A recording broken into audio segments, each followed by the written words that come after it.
Joining me now to talk about that is Henry Newman. He's from the group Open Europe. Thank you for being with us on France 24 tonight. Now, Europe is clearly not going to give Theresa May an easy ride on this.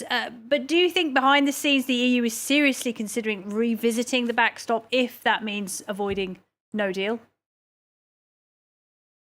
Well, I think they need to, because the legal position is clearly that there's going to be no deal unless we can find a way of agreeing the deal. And President Juncker can stand up and say many times that this is the deal and you've got to take the deal. But ultimately, if Parliament doesn't agree with him, what is the Prime Minister supposed to do other than come back to Brussels and try and find a way through? What we saw last night was the Parliament in the UK voting that they would back the deal if there were changes to the Irish backstop. That's the insurance policy to keep the Irish border open in all circumstances.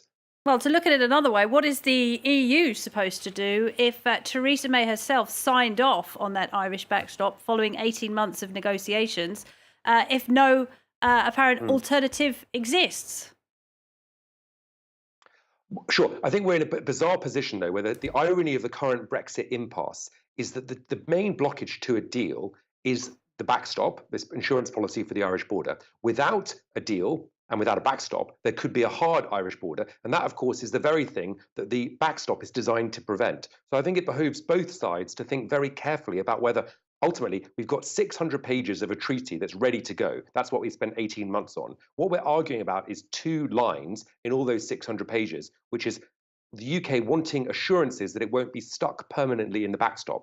And the EU is also saying that there are no alternatives to the backstop. You've got to accept the backstop. Well, if that's the case, then the UK is right to be concerned that it could be trapped there.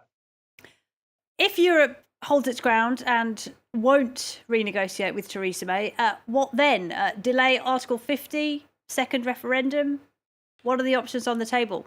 I think a second a second referendum is looking more and more unlikely. Before, in the run-up to Christmas, it was beginning to look as if it might be possible, though certainly not anything like probable. I think it gets an enormous amount of attention, particularly on the international media, but actually the support for it amongst MPs is very low.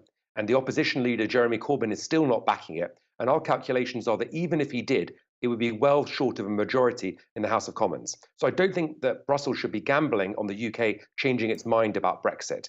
And then we're left with either a deal or no deal. And if it's a deal, it's going to have to be a deal where the backstop is revised. And I think it's for both sides to find a way through here. The Prime Minister, in good faith, made the agreement, signed up to it in November and December.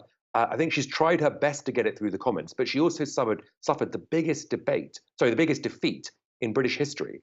So the deal has to be changed. She can't just reintroduce the exact same deal. That is not going to fly. Well, it's a risky strategy, is it not? Because if you listen to what British business leaders have been saying, the United Kingdom has a great deal more to lose from a no-deal Brexit than the EU does. Well, arguably that is true, but I think both sides would lose a great deal, not just economically, of course, but this would mean by definition that our relations have broken down in all kinds of areas: defence, foreign policy, security, intelligence sharing. And of course, it'd be particularly damaging for our closest neighbours, Ireland and France. And while some people in Britain might accept that pain and think, well, look, we did vote to leave the European Union and ultimately we couldn't reach agreement with the EU, I think that would be divisive in the UK, but at least the UK has a political mandate to leave. Of course, France and Ireland and our other neighbours didn't want to leave. They didn't vote for Brexit, so they'd be suffering an enormous disruption without having asked for it. All right, Henry Newman, thank you very much.